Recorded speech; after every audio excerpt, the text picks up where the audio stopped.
ನಮಸ್ತೆ, welcome to growth partners. ಈ ವಿಡಿಯೋದಲ್ಲಿ ನಾನು ಟ್ಯಾಲಿ ಪ್ರೈಮ್ನಲ್ಲಿ ಸೇಲ್ಸ್ ಬಿಲ್ಸ್ನಲ್ಲಿ ಯಾವ ರೀತಿ ಬ್ಯಾಂಕ್ ಡೀಟೇಲ್ಸ್ನ ಆ್ಯಡ್ ಮಾಡೋದು ಅಂತ ನಿಮಗೆ ತೋರಿಸ್ತೀನಿ.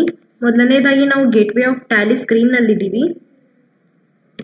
ಇಲ್ಲಿ ಅಲ್ಟರ್ಗೆ ಹೋಗಿ ಲೆಡ್ಜರ್, ಇಲ್ಲಿ ನಾನು ಬ್ಯಾಂಕ್ನ ಸೆಲೆಕ್ಟ್ ಮಾಡ್ಕೋತಾ ಇದ್ದೀನಿ, ಸ್ಟೇಟ್ ಬ್ಯಾಂಕ್ ಆಫ್ ಇಂಡಿಯಾ. ಇಲ್ಲಿ ನೋಡ್ಬೋದು ನಮಗೆ ಬ್ಯಾಂಕ್ ಅಕೌಂಟ್ ಡೀಟೇಲ್ಸ್ ಅಂತ ಇದೆ ಅಲ್ವಾ, ಇದೆಲ್ಲ ಇನ್ಫಾರ್ಮೇಷನ್ನು ನಾವು ಫಿಲ್ ಮಾಡಬೇಕಾಗತ್ತೆ. ನಾನು ಆಲ್ರೆಡಿ ಫಿಲ್ ಮಾಡಿದ್ದೀನಿ. ಇವಾಗ ಡಿಸ್ಪ್ಲೇ ಮೋರ್ ರಿಪೋರ್ಟ್ಸ್,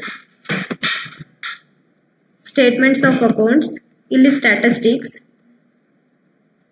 ಇಲ್ಲಿ ಸೇಲ್ಸ್ ಅಂತ ಇದೆ ಅಲ್ವಾ, ಇದ್ರ ಮೇಲೆ ಕ್ಲಿಕ್ ಮಾಡಿ ನಾನು ಒಂದು ಬಿಲ್ನ ಸೆಲೆಕ್ಟ್ ಮಾಡ್ಕೋತಾ ಇದ್ದೀನಿ. ಇವಾಗ ಇಲ್ಲಿ ಪ್ರಿಂಟ್ ಆಪ್ಷನ್, ಕರೆಂಟ್, ಇಲ್ಲಿ ನೋಡ್ಬೋದು ನಾನು ನಿಮಗೆ ಪ್ರಿವ್ಯೂನಲ್ಲಿ ತೋರಿಸ್ತೀನಿ. ಈ ಬಿಲ್ನಲ್ಲಿ ಯಾವುದೇ ರೀತಿಯಾದಂತಹ ಬ್ಯಾಂಕ್ ಡೀಟೇಲ್ಸ್ ಆ್ಯಡ್ ಆಗಿಲ್ಲ. ಇದು ಯಾವ ರೀತಿ ಆ್ಯಡ್ ಮಾಡೋದು ಅಂತ ನಿಮಗೆ ತೋರಿಸ್ತೀನಿ. ಇಲ್ಲಿ ಕಾನ್ಫಿಗರೇಷನ್ ಅಂತ ಇದೆ ಅಲ್ವಾ, ಇಲ್ಲಿ ಕ್ಲಿಕ್ ಮಾಡಿ ಬ್ಯಾಂಕ್ ಡೀಟೇಲ್ಸ್ ಅಂತನೋ ಶೋ ಬ್ಯಾಂಕ್ ಡೀಟೇಲ್ಸ್ ಅಂತ ಇದೆಯಲ್ಲ, ಈ ಆಪ್ಷನ್ನ ಎಸ್ ಮಾಡ್ಕೋತಾ ಇದ್ದೀನಿ. ಹಾಗೆ ನಮಗೆ ಇಲ್ಲಿ ಬ್ಯಾಂಕ್ ಡೀಟೇಲ್ಸ್ ಕೂಡ ಬೇಕು, ಇದನ್ನು ಕೂಡ ಎಸ್. ಇಲ್ಲಿ ನೋಡ್ಬೋದು ಸ್ಟೇಟ್ ಬ್ಯಾಂಕ್ ಆಫ್ ಇಂಡಿಯಾ ಅಂತ ಹೇಳಿ ನಾನು ಕ್ರಿಯೇಟ್ ಮಾಡಿರೋ ಲೆಜರ್ ಕಾಣಿಸ್ತಾ ಇದೆ. ಈ ಬ್ಯಾಂಕ್ ನೇಮ್ನ ನಾನು ಸೆಲೆಕ್ಟ್ ಮಾಡಿಕೊಂಡು ಹಾಗೆ ಶೋ ಅಕೌಂಟ್ ಹೋಲ್ಡರ್ಸ್ ನೇಮ್ ಅಂತ ಇದೆ ಅಲ್ವಾ, ಇದು ಕೂಡ ನಾನು ಎಸ್ ಮಾಡ್ತಾ ಇದ್ದೀನಿ.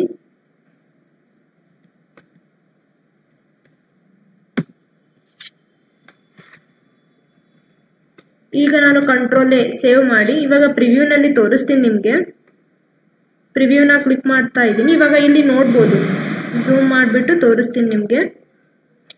ಇಲ್ಲಿ ನೋಡ್ಬೋದು ನಮಗೆ ಬ್ಯಾಂಕ್ ಡೀಟೇಲ್ಸ್ ಎಲ್ಲ ಆ್ಯಡ್ ಆಗಿದೆ.